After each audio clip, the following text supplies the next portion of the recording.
Hello guys, welcome back to my channel. কেমন আছো তোমরা সবাই? আশা করছি ভীষণ ভালো আছো। ভগবানের কাছে প্রার্থনা করি তোমরা সবসময় খুব ভালো থেকো। তো চলে এসেছি আজকে আরও একটা নতুন ভ্লগ নিয়ে। আজকের ভ্লগটা ছিল তোমার দিন গাজনের দিনকের ভ্লগ।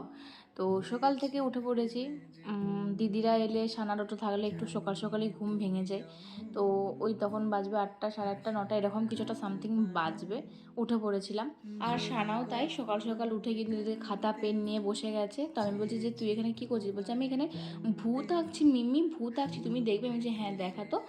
এই যে ওর এখন ভূত আঁকা হচ্ছে। এদিকে বড়দিদি বেগনে করেছিল সকালে, সেই বেগনে দিয়ে এখন মুড়ি খাচ্ছিলাম। আর মিলের বাড়ির দিনকে মানে আগের দিনকের সেই কুমড়োর তরকারি ছিল, সেটা দিয়ে মাখা হয়েছিল। তারপর বেগনে টেগনে দিয়ে সব মাখা হয়েছে। চা খাচ্ছি, চা আর মুড়ি এখন সকালবেলাতে খাচ্ছি। তারপরে আমিও মায়ের সাথে বসে বসে দুগাল মুড়ি টুড়ি খেলাম। আর দাদু দিদা গেছিলো মামা বাড়ি, মানে মামা বাড়ি চলে গেছিলো, কারণ সেদিনকে দাদুদের বাড়িতে ভোট নিতে আসার কথা ছিল। যেহেতু 80-85 বছর উপরে হয়ে গেলে বাড়ি থেকে ভোট নিয়ে যায়, সেজন্য দাদু দিদাদের ভোট নিতে এসেছিলো। সেজন্য দাদু দিদা চলে গেছিলো। তো দাদু দিদা আবারও আসার কথা ছিল, কারণ দাদু দিদা এসেছেই তার আগের দিনকে, তাহলে তার পরের দিনে চলে গেলে কেমন লাগে বলো তো। সেজন্য আমরা বলেছিলাম যে তুমি চলে আসবে। তো সেজন্য আবার চলেও এসেছিলো। কিন্তু এদিকে তো মোটামুটি ওই 11:30 মতন বাজে, দেখতেই পেলে। সানাকে ফোন দিয়েছিলাম একটুখানি, ও এখন কার্টুন দেখছে। আর আমিও এদিকে দেখলাম মা এদিকে সবজি পাতিগুলো কাটতে বসেছিল, নিয়ে হয়তো কোথাও একটা গেছে। এদিকে ভাইও চিংড়ি মাছ নিয়ে এসছে। আজকে কিন্তু অনেকজন বাড়িতে আসবে, নেমন্তন্ন করা হয়েছে। আমাদের আসলে গাজনেতে প্রত্যেক বছরই তো একটুখানি ভালো হয়। তো এবছরও মা বললো যে বল।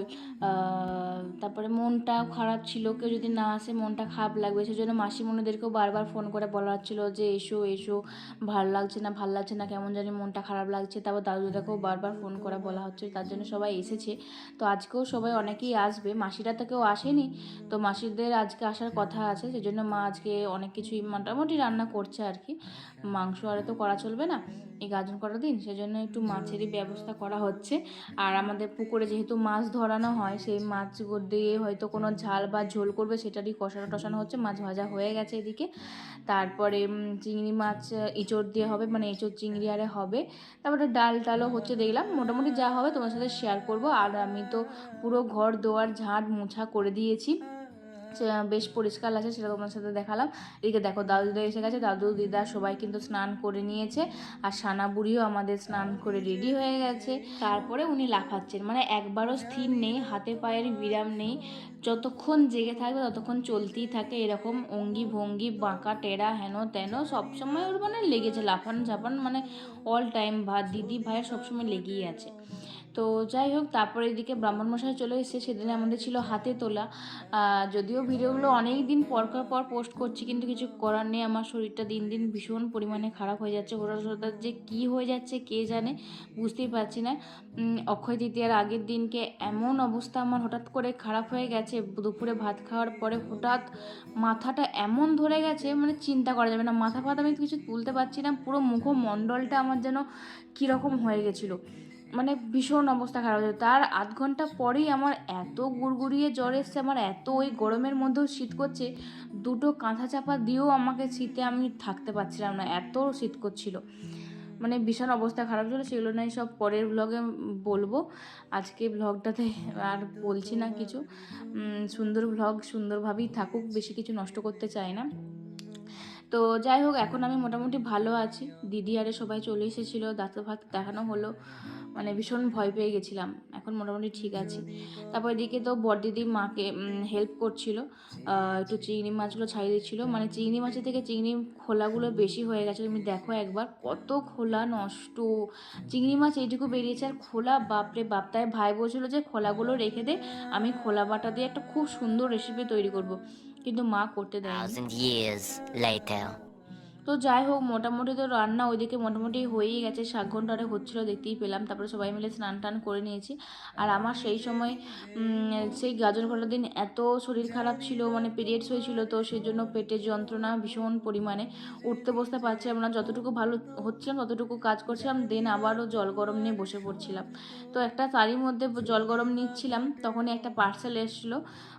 পার্সেল এসেছে বলতে, আমি মায়ের জন্য দুটো পয়লা বৈশাখের জন্য শাড়ি অর্ডার করেছিলাম। তো সেই দুটো শাড়ি এসেছে।